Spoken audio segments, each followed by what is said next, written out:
Boa noite, irmãos. Um bom sábado. Ontem alguém me fez uma pergunta e eu respondi a pergunta na saída mesmo, mas a pessoa falou: olha, pastor, eu gostaria que você desse essa resposta de público também. A pergunta, eu achei inteligente a pergunta, muito bem feita. Se Deus, Jesus Cristo e o Espírito Santo é um único Deus, não é? São três seres, três pessoas, mas um só Deus, porque só o Pai sabe o dia da volta de Cristo.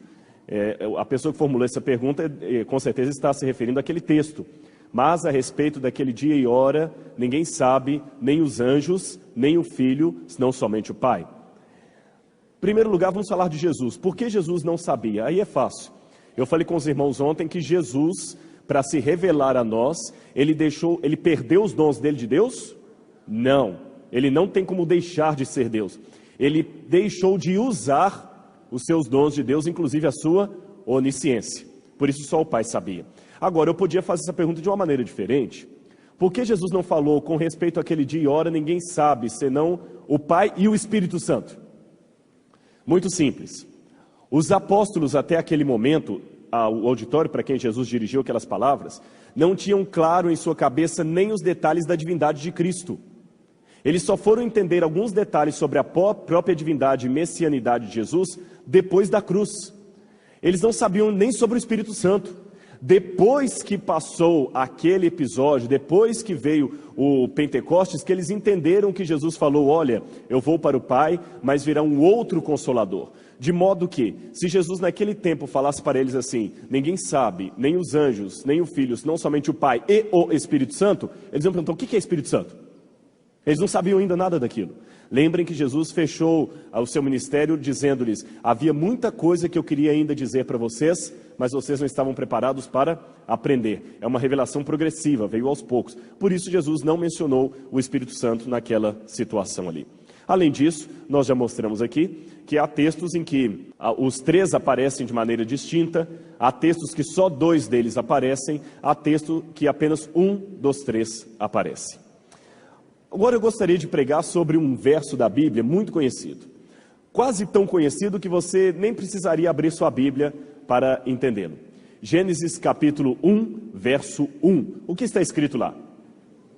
No princípio, criou Deus os céus e a terra. A terra, porém, era sem forma e vazia, e o Espírito de Deus pairava por sobre as águas. Olhem que lindo como a Santíssima Trindade está aí. Essa expressão no hebraico, eu já mencionei aqui, é Bereshit bara Elohim. No princípio criou deuses. No princípio, Bereshit. Be, em hebraico, pode significar no, através de, pelo, para. É uma preposição que significa muitas coisas. Aliás, vamos ver se vocês são bons alunos. Eu havia dito aqui que a língua portuguesa tem quantas palavras? 270 mil. E eu falei que o hebraico da época de Jesus tinha mais ou menos quantas palavras? 7 mil palavras. 7 mil e pouco, vamos arredondar para baixo. Entre 7 e 8 mil palavras. É uma língua muito pobre.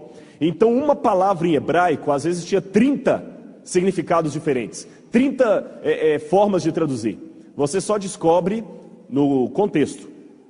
Por exemplo, a palavra nefesh, alma, pode ser traduzida por alma, hálito, garganta, pessoa, um monte de coisa. Então, por isso que às vezes dá uma certa confusão para alguns. Então, vamos pegar essa preposição be. E para ficar bem didática a aula, eu queria pedir a ajuda do quarteto. Vem aqui os dois quartetos. Por favor, vou separar, alguns já estão aí num dueto agora, eu vou separar um pouquinho. Você vai me lembrar a preposição, tá bom?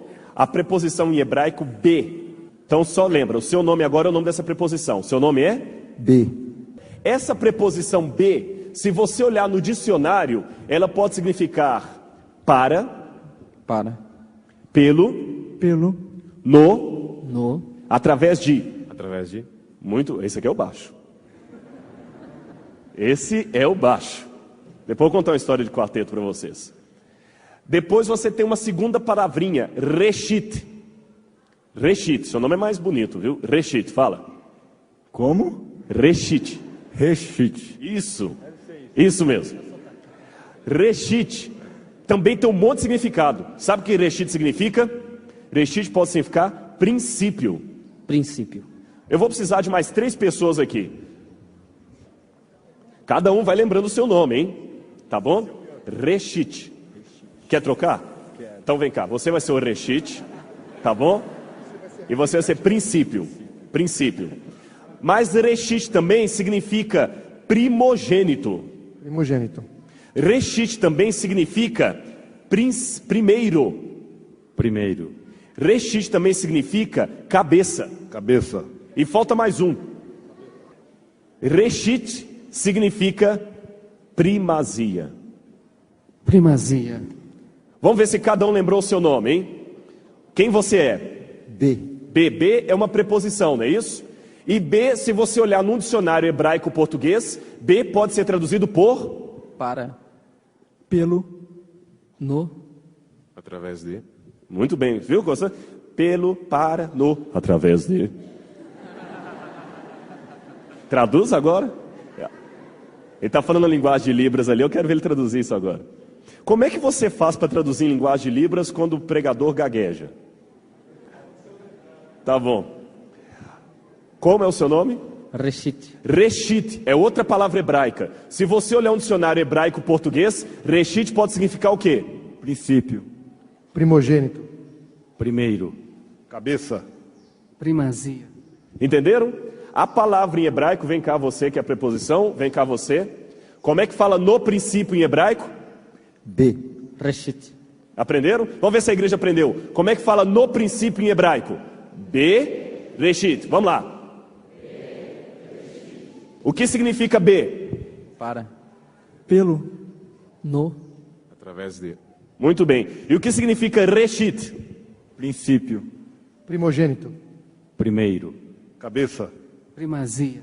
Isso é fácil de entender, irmãos, que mesmo no português, às vezes uma palavra tem muitos significados. Por exemplo, se você pega a palavra pena, o que pena pode significar em português?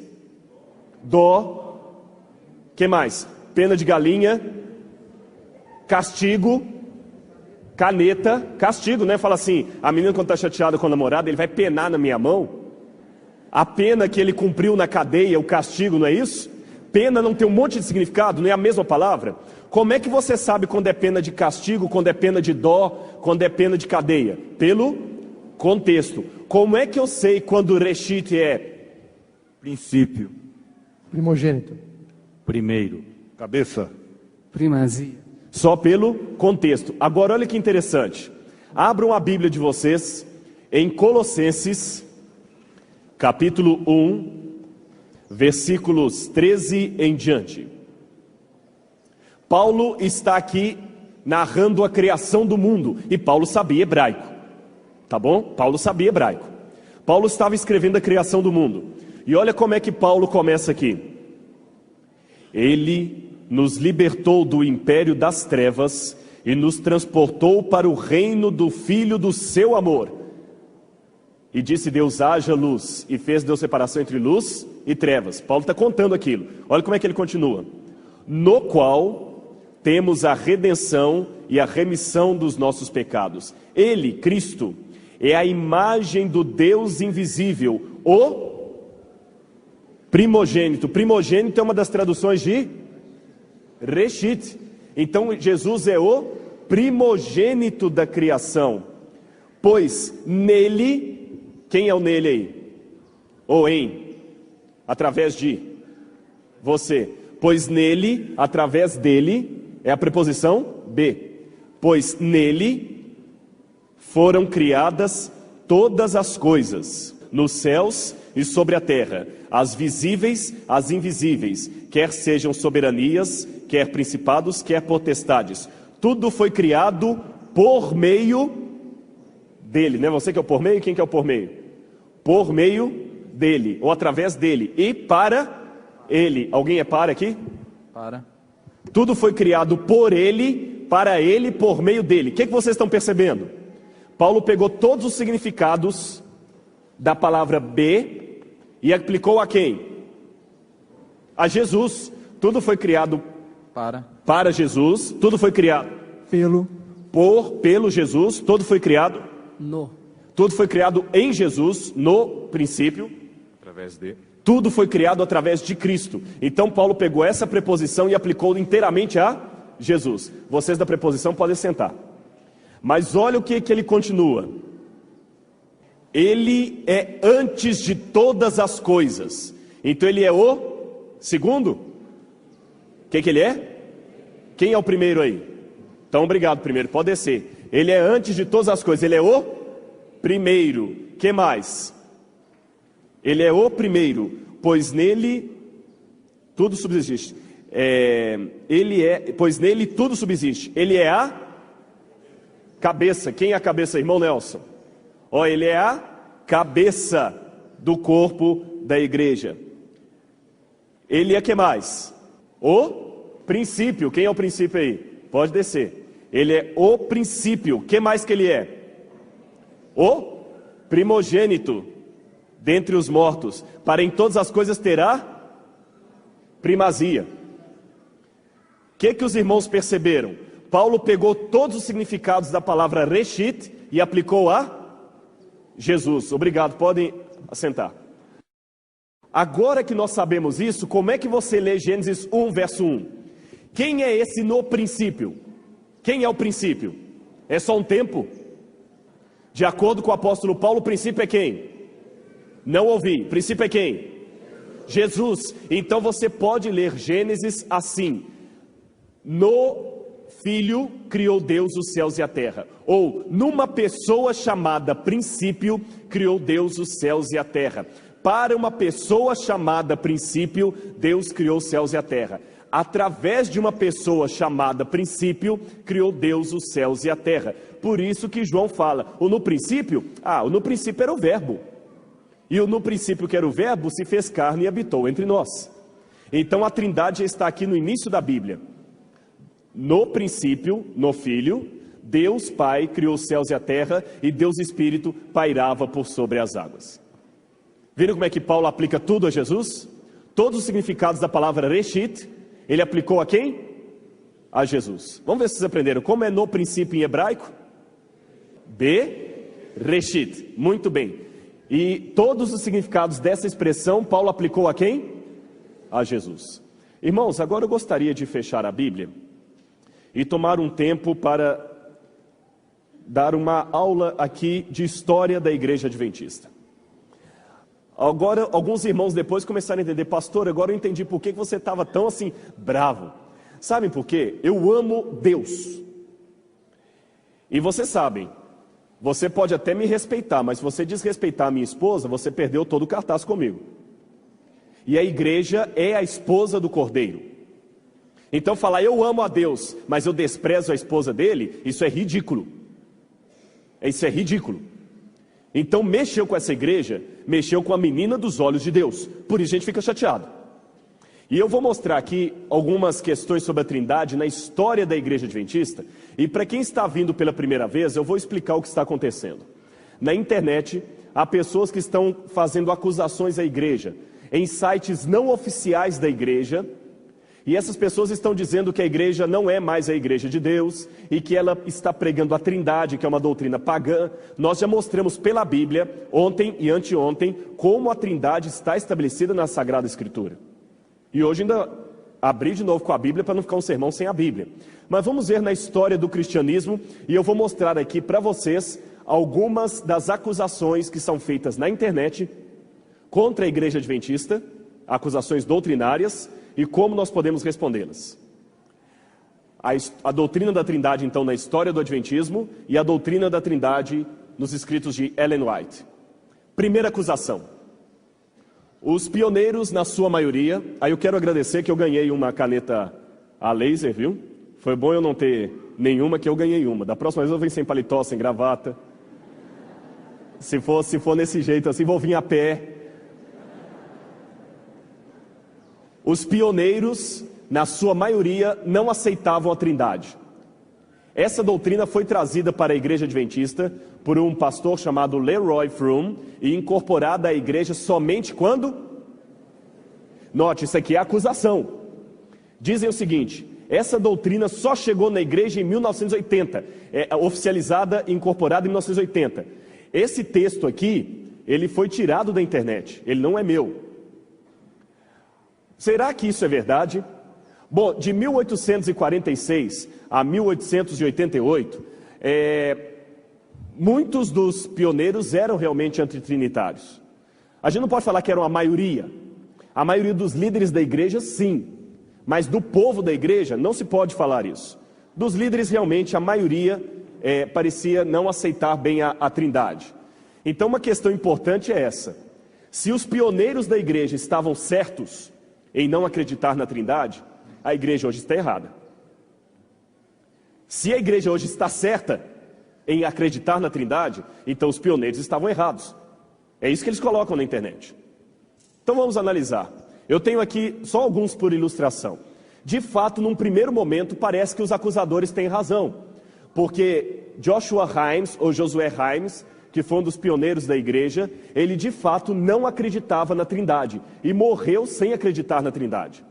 Um outro pioneiro da igreja, chamado Joseph Bates, foi esse cavalheiro aqui, o responsável por trazer a doutrina do sábado para a igreja. Ele também não acreditava na trindade. Ele também não acreditava na trindade. O próprio marido de Ellen White, Tiago White, nós temos dúvidas se ele realmente chegou a acreditar na trindade algum dia. Ele tinha afirmações muito fortes contra a trindade, mas existe um testemunho de Virgil Robinson, que conheceu pessoalmente Tiago White, que ele no final da vida dele passou a acreditar na trindade.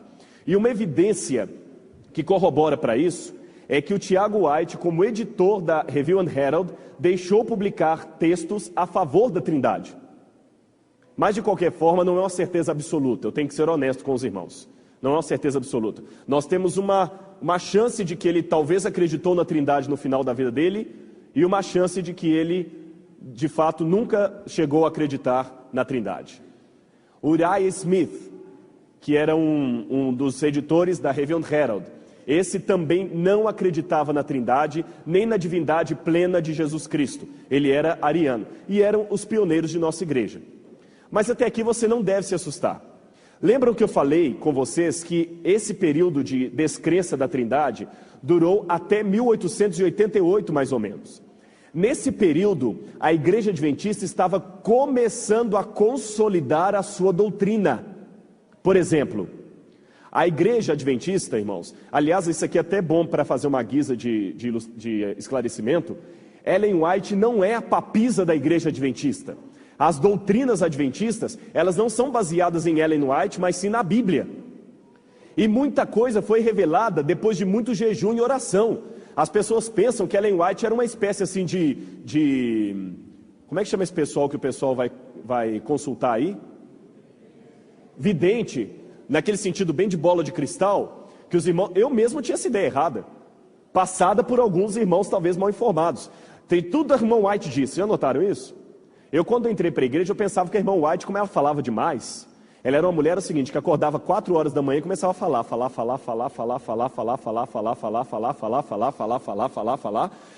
alimentava por sonda, para não parar de falar.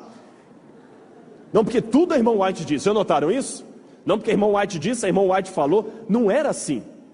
A irmã White recebia visões, era, porque já faleceu, uma profetisa inspirada por Deus, do mesmo modo que foram inspirados os profetas do Antigo e Novo Testamento. Mas, para não transformar Ellen White numa papisa, Deus orientou a igreja que eles tinham que entender a doutrina através de muito jejum, oração e estudo da palavra de Deus. Eles não ficavam assim sentados, tipo o pessoal da yoga. Aí o Senhor baixava em Ellen White lá, ela tinha uma visão e falava assim, o Senhor me mostrou que o sábado tem que ser guardado. Não era assim. O pessoal estudava muito. Durante um tempo, eles comiam carne de porco. Depois de muito estudo é que chegaram à conclusão que não devíamos comer comidas imundas, como a carne de porco, que deveríamos abster do café e outras coisas mais. Mas isso foi a longo e médio prazo. Durante um tempo, eles também pensavam que era pecado até ter escola, até mandar os filhos para a escola. Depois eles foram corrigindo os pensamentos. Foi nesse tempo em que a doutrina ainda não estava totalmente consolidada que os nossos pioneiros não aceitavam a trindade. Agora, em 1890, um detalhe importante, quando eu digo que a maioria dos pioneiros não aceitava a trindade, Isso não significa que a maioria da igreja não aceitava a Trindade, ou que a igreja toda era antitrinitariana. Veja o que escreveu esse cavaleiro aqui, D.T. Bordeaux, num artigo publicado em novembro de 1890. A irmã White ainda estava viva. Num artigo, Nós Podemos Participar da Plenitude do Pai e do Filho, publicado na Review and Herald, 18 de novembro de 1890, esse autor dizia o seguinte: olha bem, ele estava vivo na época, ele conhecia os pioneiros pessoalmente. Embora proclamemos acreditar e adorar um único Deus, eu tenho verificado que há muitos deuses entre nós, bem como muitas concepções da divindade. Notem, muitas concepções da divindade. Nós não temos estudado a metade do caráter de Deus Pai e de Deus Filho, e o resultado é que fazemos de Cristo um ser como nós mesmos. Esse Bordeaux estava questionando que alguns estavam até diminuindo a Trindade, porque não estavam ainda com um consenso. Então notem, nessa época, a Igreja Adventista não tinha ainda um consenso a respeito da natureza de Deus. É o contrário do que estão falando na internet, que a igreja tinha uma doutrina e que depois a igreja abandonou essa doutrina. Não, não é isso. Ela não tinha ainda doutrina nenhuma firmada. Olha o testemunho de alguém que estava vivo lá. Você não vai querer saber mais do que alguém que estava lá. Não é isso? Continuando. Aí o Bordeaux, esse cavaleiro aqui, bonito, simpático, que escreveu aquele artigo. Esse aqui é o irmão dele, que também chamava-se Bordeaux. Deve ser de origem francesa pelo nome. E Ellen White? Será que Ellen White aceitava a Trindade ou não? Eu vou fazer uma afirmação e depois vou provar o que vou fazer. Ellen White, mesmo com seu marido sendo ariano, no princípio, é interessante que ela silenciou a respeito do assunto. Isso significa que ela tinha, no mínimo, dúvida. E Deus não tinha esclarecido para ela ainda a questão. Ela silenciou a respeito do assunto. Depois de um tempo, ela começou a afirmar claramente a Trindade. Vou dar um exemplo aqui para os irmãos. O livro Evangelismo, não assustem com aquilo que está no quadro, não, que aquilo ali é uma das acusações. No livro Evangelismo, Ellen White diz o seguinte: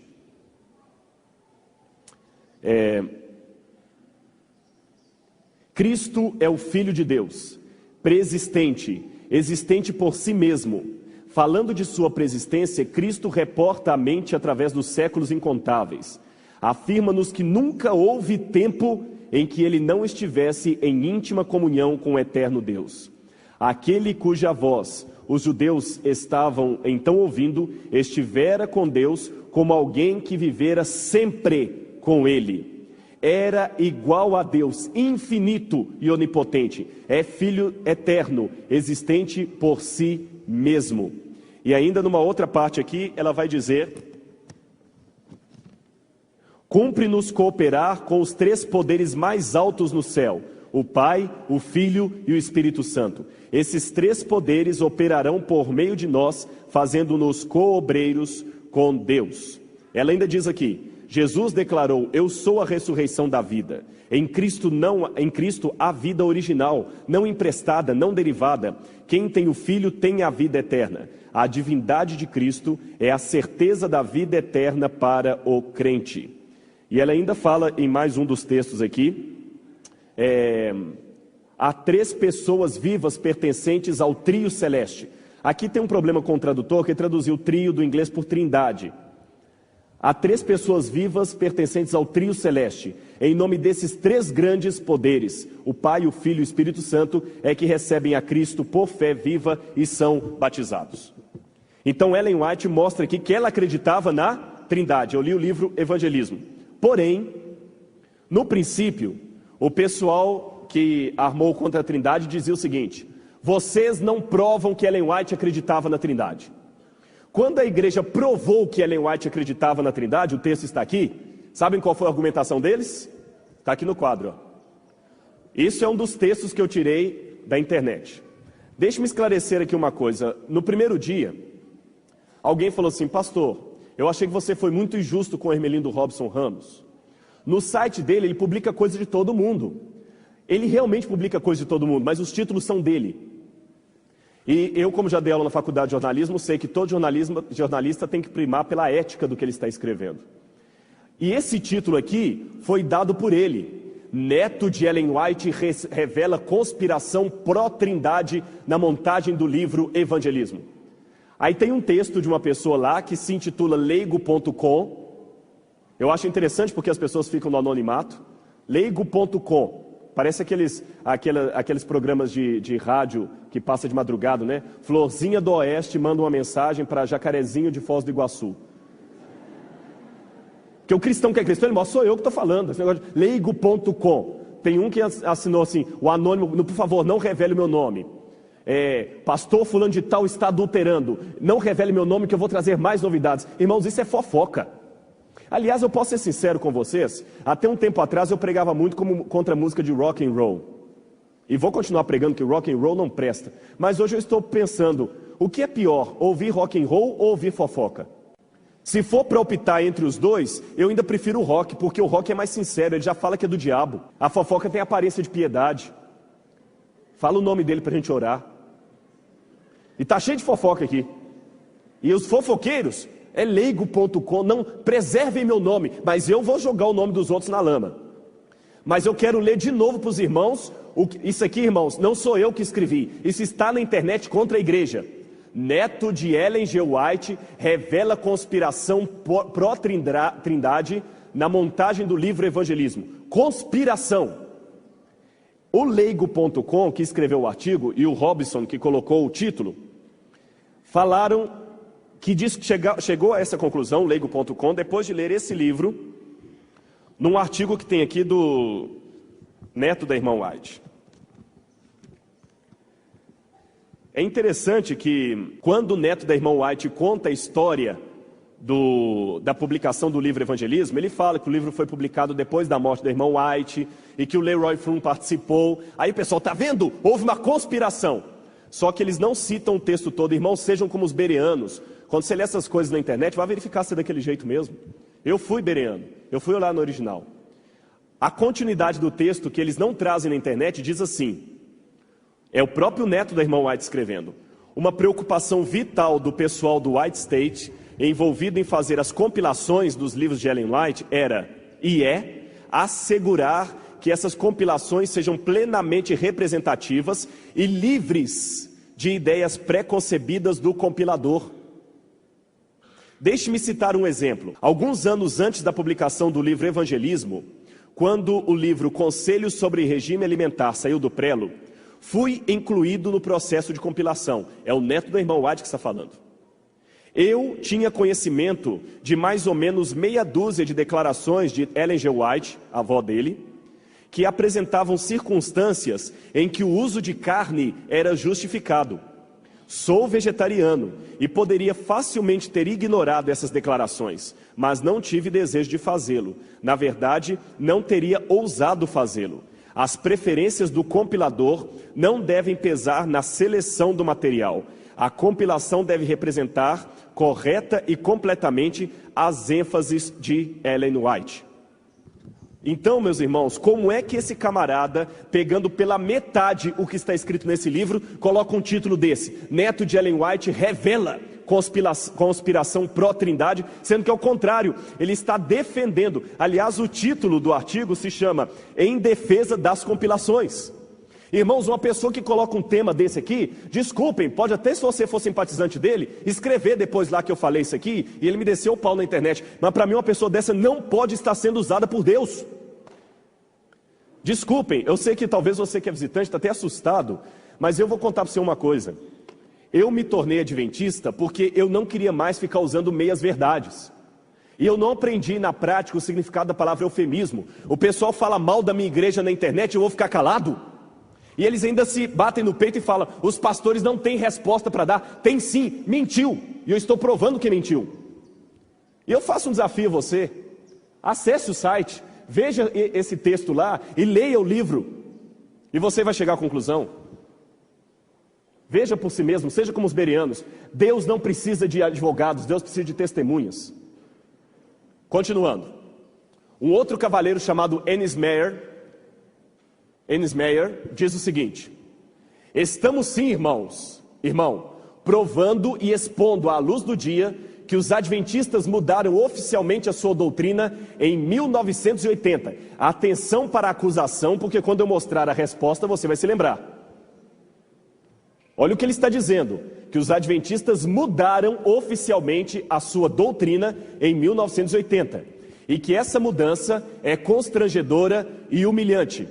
Depois, eu vou colocar o laser que eu ganhei aqui, depois de 136 anos como igreja, mudam para uma doutrina que os pagãos católicos não fiquem ofendidos, não foi eu que escrevi isso aqui, inventaram há 1.600 anos e não tem base na Bíblia. Bom, esse não tem base na Bíblia, eu já mostrei 2 dias aí que tem. Prestaram atenção no que ele disse? Que a igreja mudou a doutrina oficialmente em 1980. Como é que ele me explica isso aqui? G.B. Thompson, num artigo que cita vários textos de Ellen White, conclui o seguinte. Vou traduzir. E como tem muitas pessoas que sabem inglês aí, dou a liberdade. Se eu errar ou modificar a tradução aqui, pode levantar e me corrigir. Não é uma questão de acreditar se há um Espírito Santo.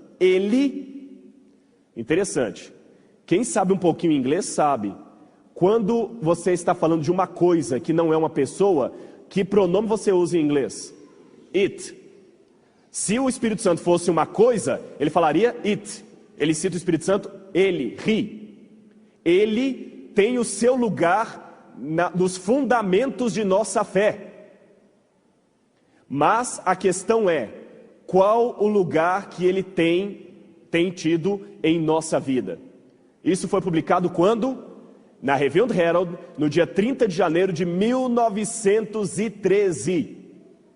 Ellen White ainda estava viva em 1913 e ela publicou um artigo ao lado do artigo do Thompson. E ele cita um monte de textos da irmã White. E curioso, e cita textos da senhora White para provar que Ellen White acreditava que o Espírito Santo era uma pessoa. Irmãos, se Ellen White sentisse que ela estava sendo mal compreendida, ela teria repreendido o irmão Thompson. Concordam comigo? Mas quando esse texto foi apresentado para o pessoal do Adventistas.com, sabe o que eles disseram? Ellen White estava 2 anos perto da vida dela. Então ela já estava senil, ela nem estava mais raciocinando tão bem para perceber que os textos dela estavam sendo mal aplicados.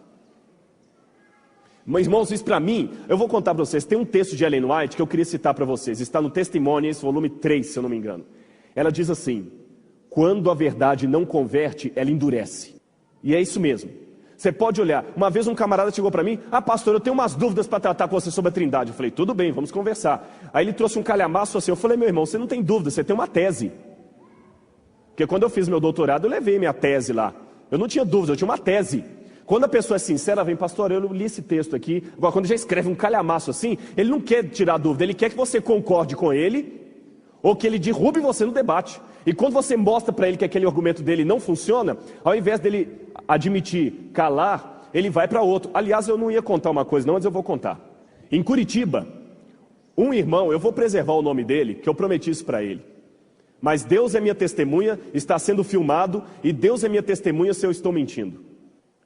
Ele soltou na frente de todo mundo um texto assim, Ellen White proibiu orar ao Espírito Santo. E fala lá, não devemos orar ao Espírito Santo. Estava Review and Herald e tal, eu falei, esse texto não é da irmã White. É da irmã White, sim. Eu cheguei aqui no colégio, xeroquei o texto com o nome do autor, que era um camarada que Ellen White escreveu um artigo, que tinha vindo da Inglaterra, e mandei com a carta com ele falando assim, agora vocês falaram que a igreja está torcendo os textos de Ellen White. Você que apresentou um texto dela, que não é dela, você deveria se retratar. E depois de dar esse preâmbulo, num e-mail aberto para o grupo, eu expliquei a questão de Mateus 28. Vocês acham que eles se retrataram? Não. Pegaram metade do e-mail, mandaram para a internet e publicaram lá assim, dá para acreditar na idoneidade de um pastor que formou na Universidade Católica? E me acusaram de jesuíta. Eu não entendo isso. A gente mostra e a pessoa é igual passarinho. Você dá tiro num galho e ele pula para o outro. Vamos continuar aqui. Esse camarada, o Thompson, escreveu 18, não estou falando de 18 artigos em série para Review and Herald sobre a divindade do Espírito Santo. 18. E nenhuma vez Ellen White o recriminou. Olha o que ele escreveu. Alguns algumas das mais solenes advertências no livro de Deus são registradas contra o pecado de blasfêmia, ao Espírito Santo.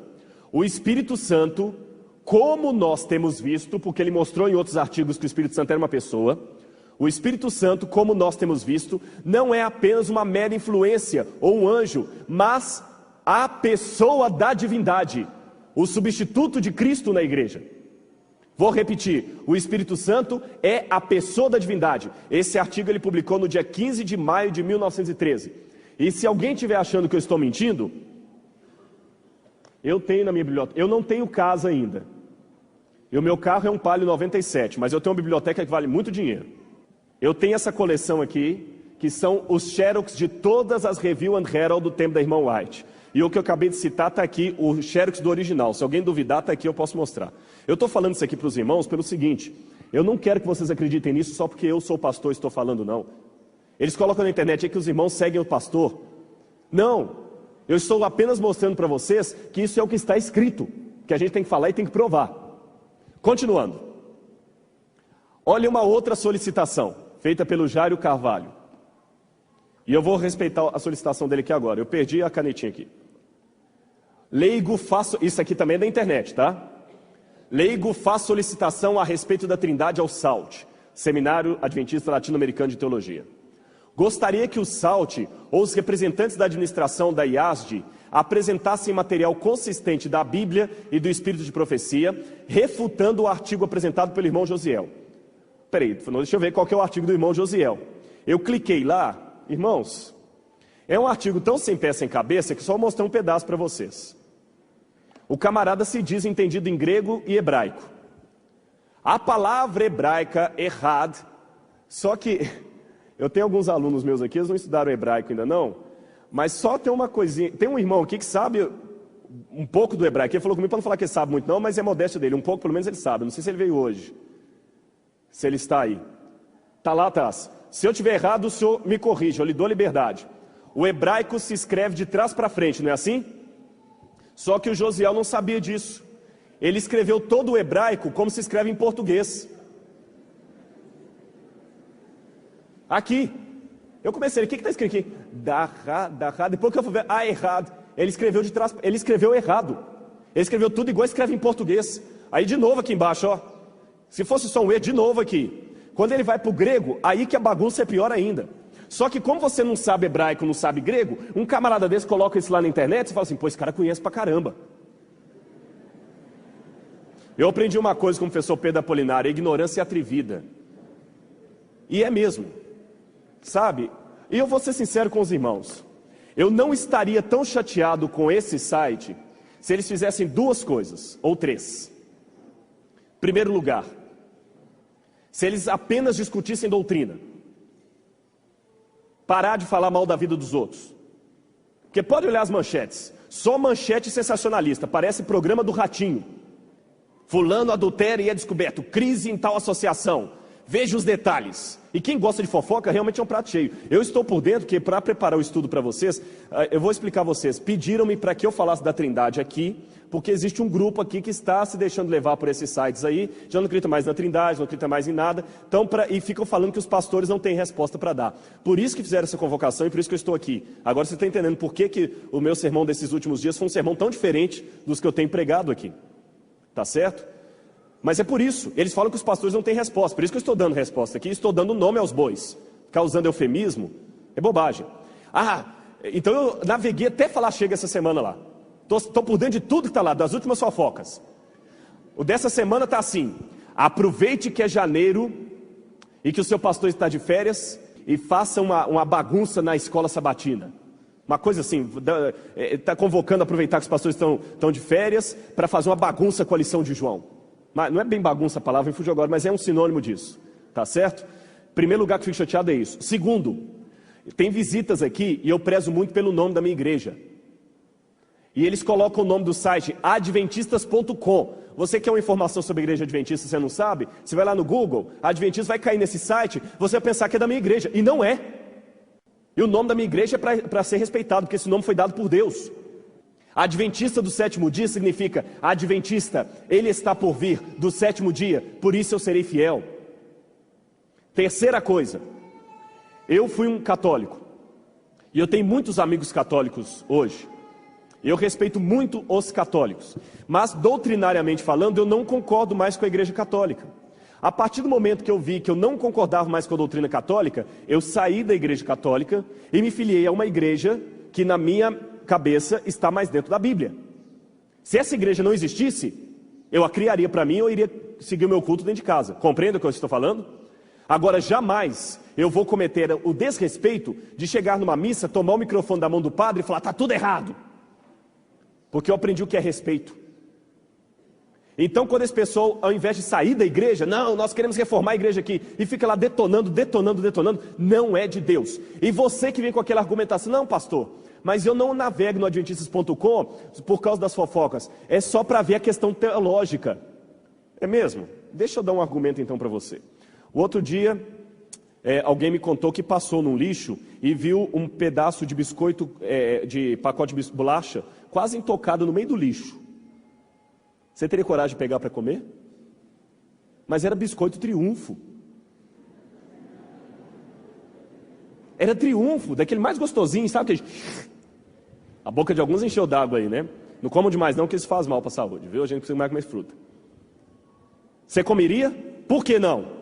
Pode ser o biscoito mais gostoso do mundo, pode ser até a manga mais deliciosa do mundo, mas está no lixo, você não pega. Então a mesma coisa eu digo, pode até ter uma pérola de verdade lá no adventistas.com, mas no meio de um monte de lixo lá de pastor fulano adultera, ciclano faz isso, beltrano faz aquilo outro, eu vou enfiar minha mão naquilo? Pelo contrário, eu não sou pai, mas eu aprendi que quem mexe com criança acaba molhado. Continuando, o nosso irmão Jairo, então eu voltei para a página para ver o que o Jairo pedia, o que ele queria que nós, professores do Salto, respondêssemos. Olha como é que ele diz aqui. Mas sinceramente, se o fizerem, é o Jairo falando, gostaria que não apresentassem textos provenientes de manuscritos datilografados pela secretária da irmã White, como citados em Evangelismo, que eu citei aqui, ou textos acrescentados à tradução dos originais em inglês, como os que se encontram no Desejado de Todas as Nações. Irmãos, esse camarada está colocando dúvidas na idoneidade da secretária da irmã White. Olha o que a própria irmã White escreveu sobre a secretária dela. O nome da secretária era Marian Davis. Sinto-me muito grata, Ellen White falando, pela ajuda da irmã Mariana Davis na produção dos meus livros. Ela colhe material dos meus diários, relatos diários, de minhas cartas e dos artigos publicados nas revistas. Aprecio grandemente seu fiel serviço. Ela está comigo há 25 anos e constantemente tem adquirido maior habilidade para o trabalho de classificar e agrupar os meus escritos. Irmãos, Ellen White falou, eu recomendo a Marian Davis. E esse camarada aqui, que nem conheceu o irmão White pessoalmente, vai botar dúvidas no trabalho de alguém que Ellen White deixou uma carta endossando o que ela fazia? Eles acham que a secretária manipulou o manuscrito para favorecer a Trindade. Aí ele continua dizendo, se uma verdade tão importante como a divindade ou trindade realmente fosse apoiada pela irmã White, devemos encontrar abundância de textos escritos por sua própria pena, e não por sua secretária, apoiando tal fato. Bom, da secretária eu já comentei. Agora, curioso, eu vou fazer o argumento dele ao contrário. Se a trindade fosse uma doutrina pagã tão séria, eu também deveria encontrar uma abundância de textos nos escritos de Ellen White dizendo que a trindade é pagã. Eu não encontro nenhum.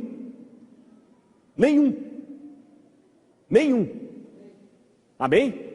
Nenhum. Então, senhor Jairo Carvalho, eu estou falando que eu já o visitei na casa dele 2 vezes, e eu já fiz Mateus 18. Com todos esses, inclusive com o senhor Hermelindo Robson. Eu estou trazendo o caso à igreja porque eu fiz Mateus 18 com eles.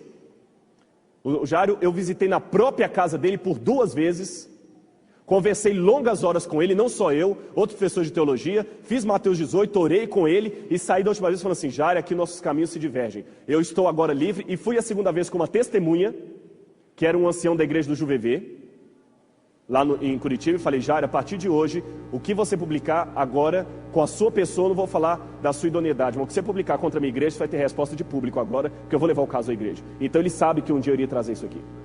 Tá certo?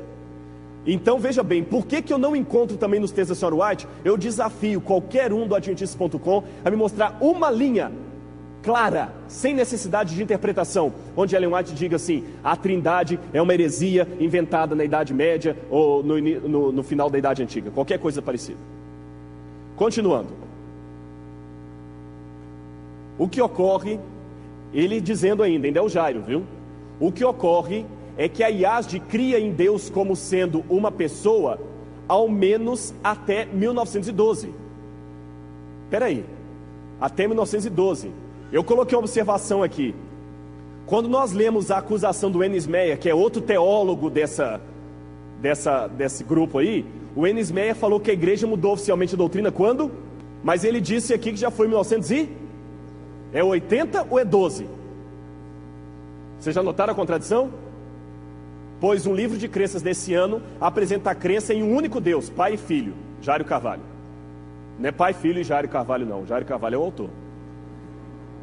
Eu xeroquei a página original do livro de 1912 e realmente aqui está, há apenas um Deus pessoal, espiritual, um ser espiritual, o Criador de todas as coisas, etc, etc, etc, que foi representado pelo seu representante, o Espírito Santo. 2 detalhes eu chamo a atenção dos irmãos aqui. Primeiro, esse não era uma declaração oficial da igreja, o autor dela aparece aqui em cima, qual é o nome dele? Uriah Smith. Segundo, o texto aqui não diz que o Espírito Santo não é uma pessoa. É igual eu mostrei de Niceia anteontem. O texto de Niceia nem aparece a palavra Trindade. Aqui o texto simplesmente não diz nada, ele é dúbio. Então o texto era dúbio. Esse texto, chamado Sinopse de Nossa Fé, primeiro foi produzido em 1872, depois em 1889 ele aumentou para 28 sessões, em 1905 a 14 houve as repetições. A igreja nesse tempo tinha medo de fazer uma espécie de credo, por isso a igreja demorou tanto a tomar uma decisão com relação aos textos. Mas, em 1931, ela fez pela primeira vez de maneira oficial a declaração das 22 doutrinas fundamentais da igreja. Em 1931, o Enes Meyer diz que a igreja mudou a coisa a partir de 1980. Só que em 1931, a igreja já tinha na declaração das doutrinas dela a crença da Trindade. Em 1980, houve um sumário mais amplo para 27 crenças. Em 84, iniciam os trabalhos do livro Nisto Cremos, que todos vocês conhecem. Aqui está a xerox dos livros originais. E olhem o que foi escrito em 1913. 1913, aonde? Review and Herald. E Ellen White estava viva. Os adventistas do 7º dia creem, número 1, numa Trindade divina. Esta Trindade consiste do Pai eterno, o Senhor Jesus Cristo e o Espírito Santo, a terceira pessoa da divindade. Quem escreveu isso aqui é Francis Wilcox. O título do artigo é A Mensagem para Hoje. Quando esse texto foi mostrado, alguém também insinuou na internet que o Wilcox não era digno de confiança, que era uma das pessoas que estava torcendo. E essa mesma pessoa que disse que Ellen White não falou nada porque ela já estava meio gagá. Será que o Wilcox não é digno de confiança? Quem era Francis Wilcox para Ellen White? Pasmem. Segundo Arthur White, o neto da irmã White, numa carta que a senhora White escreveu para Daniels, que o filho da irmã White escreveu para Arthur Daniels, Francis Nichols, o nome dele aparece como um dos curadores, um trustee, dos escritos de Ellen White. Quando a senhora White sentiu que estava para morrer, ela separou algumas pessoas e escreveu uma carta para o presidente da Conferência Geral. Essas pessoas foram mostradas para mim por Deus como sendo pessoas de confiança, a quem eu confio o depósito dos meus escritos. E entre os nomes que estavam lá, quem aparece aqui? Francis Wilcox, uma pessoa que acreditava na Trindade e que eu acabei de mostrar o texto dele anteriormente. Irmão, se restar alguma dúvida depois disso, eu desisto. Mas eu ainda vou insistir mais um pouco. O Enes Meyer diz que a igreja mudou a crença e acrescentou a crença da Trindade apenas em 1980. Mas, em 1931, um comitê da Conferência Geral publicou no Yearbook uma sinopse das crenças fundamentais da Igreja Adventista. A crença número 2 afirma que a divindade ou trindade consiste do Pai eterno, um ser espiritual, onipotente, onipresente, onisciente, infinito em sabedoria e amor, e que o Senhor Jesus Cristo, o Filho do Pai eterno, através do qual, aquele mesmo texto que eu já tinha mostrado em inglês. Outra acusação da internet. Leroy Edwin Fromm não encontrou na Bíblia a doutrina da Trindade e confessa, gente, essa palavra é muito forte, confessa. Parece que a pessoa assim, sabe, ai, fiz besteira. Confessa em seu livro ter ido buscar em autores de outras igrejas, mais especificamente no Credo de Nicéia. Eu já falei do Credo de Nicéia anteontem. Leroy Fromm foi o introdutor da doutrina da Trindade na Igreja Adventista e confessa em seu livro que foi buscar as informações em outras fontes por não ter encontrado nada nos livros da igreja. Encontrou somente vestígios no espírito de profecia, mas foi lá fora, está escrito assim na internet, por isso que eu deixei desse jeito, que encontrou homens com muito mais conhecimento sobre o Espírito Santo, conforme sua opinião manifesta em seu livro. Irmãos, eu sou bereano, eu fui ao livro de Edwin Fromm, e o que eu fiquei pasmo aqui é que o meu amigo Enes Meyer parece não saber ler título, porque no livro do Fromm, esse texto que ele refere, Fromm está falando do Espírito Santo, mas não como pessoa da divindade. Ele está falando sobre dons do Espírito Santo, carismatismo. E ele diz que quando ele estava escrevendo sobre os dons do Espírito Santo, dom de profecia, dom de pregação, dom de línguas e tudo mais, ele não encontrou muita coisa nos escritos da nossa igreja. Depois que ele tratou desse assunto, no parágrafo embaixo que ele fala, a verdade da Trindade. E quando ele vai falar da Trindade, ele diz justamente o contrário, que sobre a Trindade, ele encontrou um material muito bom, escrito em 1892, publicado, etc, etc, etc. Em 1892, a igreja publicou até um material até de um não adventista, Spear, The Bible Doctrine of the Trinity, a doutrina bíblica da Trindade, em 1892, e Ellen White não repreendeu a ninguém por ter publicado o artigo do Spear, de jeito nenhum. E ele diz que encontrou material. Então é o contrário, eu não sei como é que alguém pode torcer tanto o que outro escreve. E o próprio pastor Andreasen publica no livro dele, esse livro do Andreasen é bem antigo, viu? Eu estou aqui com uma facsímile. É todo aquele texto publicado em 1892. Continuando. A Movimento do Destino é o texto que ele falou, já citei para vocês, do Fromm. Outra acusação da internet, essa é a última. Dossiê comprova. Olha o peso dos títulos que o senhor Hermelindo Robson Ramos coloca na internet. Dossiê comprova manipulação de textos da senhora White em favor da Trindade. Aí vem a apresentação. Caros amigos e irmãos em Cristo, não me encontro feliz ao fazer a denúncia que abaixo se segue, uma vez que o inimigo das almas certamente a usará de várias formas.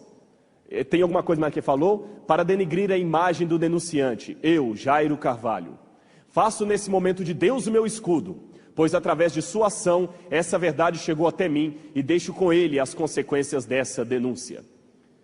O texto que ele fala que é apócrifo, que Ellen White nunca citou, que foi mudado pela secretária dela, é aquele que eu li para vocês, que está no livro Evangelismo.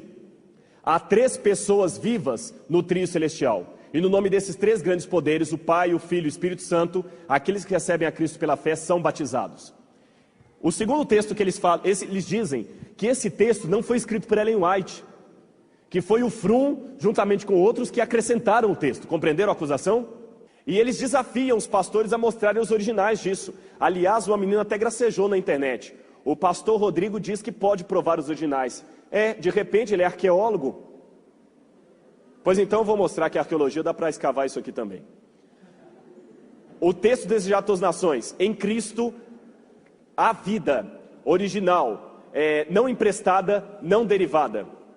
O Espírito Santo, que é uma pessoa, como Deus é uma pessoa, está andando através desses grounds, desses campos. O Espírito Santo tem uma personalidade. Eu estou marcando apenas os textos em que Ellen White fala da Trindade e que eles disseram que são textos adulterados. Ele deve ser também considerado uma pessoa divina. O príncipe do poder das trevas pode unicamente ser vencido pelo poder de Deus na terceira pessoa da divindade, o Espírito Santo. O detalhe, irmãos, é que essas páginas foram xerocadas do livro Testimonies for the Church. E essas páginas xerocadas do Testimonies for the Church foram publicadas pela própria Ellen White. Então, se houve uma adulteração dos textos, foi publicado pela própria Ellen White.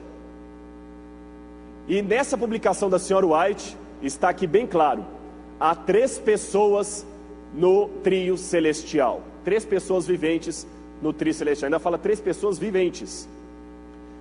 Eles falaram que é impossível mostrar isso, porque a gente está mostrando carta datilografada. Deixa eu explicar para os irmãos. A senhora White escrevia, esse era o processo. Depois que ela escrevia, a secretária datilografava tudo que a irmã White falou, inclusive com os erros de inglês, que a senhora White cometia muitos erros de gramática. Depois que a secretária escrevia, inclusive com os erros, ela passava uma correção.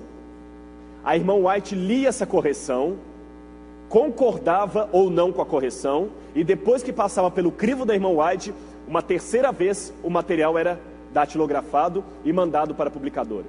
E mesmo assim, a irmã White ainda dava uma última lida e fazia observações à margem. Então não tem como o texto ser adulterado. Estão vendo aqui o texto datilografado pela secretária? Agora, sabem de quem é essa letra linda aqui em cima? Alguém chuta de quem que é essa letra? Da irmã White. Olha aqui. Todo o texto que a secretária datilografava, a irmã White lia e fazia comentários. Aqui, olha, cheio de textos. Aqui ela achou que a frase poderia ter um complemento, continuou escrevendo aqui do lado. Então os textos estão repletos de autógrafos de Ellen White. E nesse texto, na página seguinte, tem aqui: há 3 pessoas no trio celestial. 3 pessoas viventes no trio celestial. Então eu estou mostrando o original. Vamos continuar. De novo lá, há 3 pessoas viventes no trio celestial. O texto do Desejado de Todas as Nações, que eles falaram que foi aumentado. Em Cristo a vida, original, não emprestada, não derivada. Esse texto foi... como é que eu volto aqui, Moisés? Eu queria mostrar que esse texto foi publicado de um Desejado de Todas as Nações mais antigo. Esse Desejado foi publicado em 1898. Eu não tirei uma fotocópia de um Desejado que eu trouxe dos Estados Unidos agora. É de 1898. Um Desejado que foi publicado enquanto a autora estava viva. De novo, outro texto que eles falaram que foi adulterado, mas repleto da letrinha de quem? Não ouvi de quem? E a letra dela é inconfundível. De novo, a letra da irmã White por todo o manuscrito. Olha o texto aqui. Nele, está meio apagado porque o manuscrito é muito antigo, mas dá para ler. Nele estava a vida. E a árvore da vida, a vida dele era original. Não emprestada, não derivada. É o mesmo texto, continuando. Outro texto, repleto das citações. O Espírito Santo, que é uma pessoa, como Deus é uma pessoa. O detalhe curioso dessa citação é que logo abaixo aqui, Ellen White escreveu um comentário com relação à frase de baixo. Está vendo esse sinal aqui?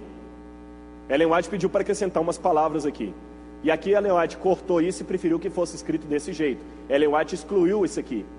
Curioso. Por que Ellen White não modificou a frase então? Se era uma frase herética. Estão entendendo meu raciocínio? Vamos agora a uma parte... Acho que já mostrei bastante dos textos aqui. Eu vou a um ponto ainda, porque alguém pode talvez não... O Espírito Santo é uma pessoa. Mas se eu parar aqui, eu sei que alguns ainda vão falar assim: não, o pastor Rodrigo só mostrou texto datilografado. Então vou mostrar texto escrito. 3 pessoas, o Pai, o Filho e o Espírito Santo. Isso aqui é impresso. De que é essa letrinha aqui? Isso aqui não é datilografado, é um manuscrito antes de ser datilografado. Está aqui, olha, as 3 pessoas no batismo, etc, etc. Aqui, olha, as 3 pessoas, e eu tenho isso aqui para quem quiser. Isso aqui eu libero para quem quiser, ó. As 3 pessoas da divindade, está claramente o texto aqui. Talvez por vocês estarem longe, a letra dela é um pouco difícil, mas qualquer um pode chegar aqui e ler. 3 pessoas. Outra aqui, publicado, o Espírito Santo é o confortador no nome de Cristo. Ele personifica Cristo, mas tem uma personalidade distinta. Ela também escreve aqui, ó, o Espírito Santo é o confortador. Ele personifica Cristo, mas tem uma personalidade distinta. De novo, outro texto, evangelismo, que eles falaram que estava adulterado. O senhor Jairo pediu para mostrar o original. Eu estou mostrando o original. Aqui tem um detalhe. Ellen White apresenta aqui persons, ela riscou o S e colocou alities. Personalities. Só que quando a secretária datilografou, ela viu que por uma questão de gramática ficaria melhor pessoas. Por isso que aparece pessoas. Mas, se você achar que esse argumento não vale, tudo bem. Aqui embaixo ela fala, o Espírito Santo é uma pessoa. E com a letrinha dela, nem está datilografado. O Espírito Santo é uma pessoa. The Holy Spirit is a person. Prontinho. Para quem quiser ver, não tem mais por onde duvidar. Irmãos, esse sermão de hoje, desculpem o cansaço, mas os irmãos entenderam agora que se alguém aparecer na sua porta, falando qualquer uma dessas coisas, eu só vou dar um conselho para você. Você já foi advertido da verdade. Agora eu vou falar com a mesma base que diz a Bíblia e diz Ellen White. Paulo e João falam, quando alguém começa a pregar um evangelho diferente do que eu estou pregando, não o recebais em casa. Isso é bíblico. Não reclama que eu estou fazendo distinção de pessoas, que isso é bíblico. Está na primeira epístola de João. E a própria Sora White, amanhã eu vou ler esse texto aqui, ela fala, quando alguém começa a proclamar qualquer mensagem contra essa igreja, dizendo que devemos sair para uma outra organização, não os ouvis, nem os recebais em casa. Então, se alguém for à sua casa falando que o texto do Espírito de Profecia está sendo adulterado, e você começar a ouvir essa pessoa, você agora já foi avisado da verdade. Se você recebesse antes desse sermão, tudo bem, você estava no tempo da ignorância, você não sabia de tudo isso que eu estou mostrando. Mas agora com esse dossiê todo que eu mostrei aqui, e um detalhe, eu não mostrei tudo, porque eu só tinha 1 hora para falar aqui. Eu não mostrei 30% do que eu poderia mostrar. Nem dos textos bíblicos de anteontem e ontem, ficaram muitos textos ainda para trás, nem dos textos de Ellen White. Eu não mostrei tudo, mas já mostrei o suficiente, porque quem sabe ler, um pingo é letra. Hoje você já está sabendo a verdade. Se você agora se demorar ouvindo esse tipo de gente, ouvindo esse tipo de conversa, você agora, eu entrego você para Deus. Paulo entregaria para uma outra pessoa, mas eu não sou Paulo, eu entrego para Deus. Sério, você agora está advertido. Não podemos brincar com essa salvação, porque qualquer pecado e blasfêmia será perdoado aos homens, porém a blasfêmia contra o Espírito Santo, esta não tem perdão. Isso está na Bíblia. Agora eu gostaria de terminar dizendo apenas uma coisa. Às vezes a gente fica pensando que Deus não vai estar com essa igreja até o final.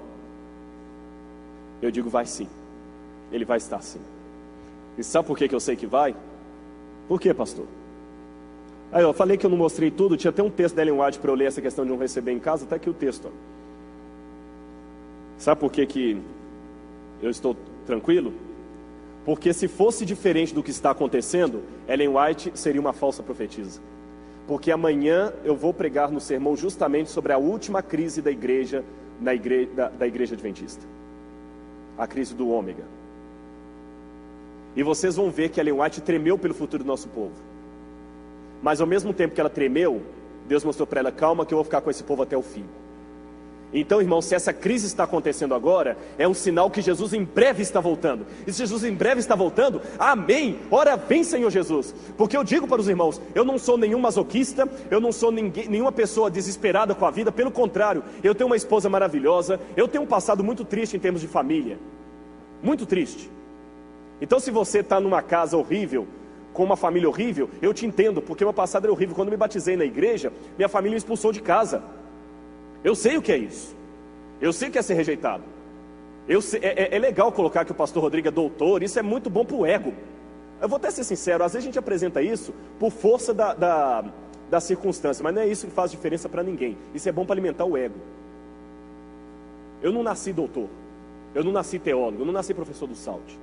Eu nasci um menino, filho de um casal não casado, que um tio que era metodista chegou para minha mãe e falou o seguinte: você está com o filho de um adultério na sua barriga.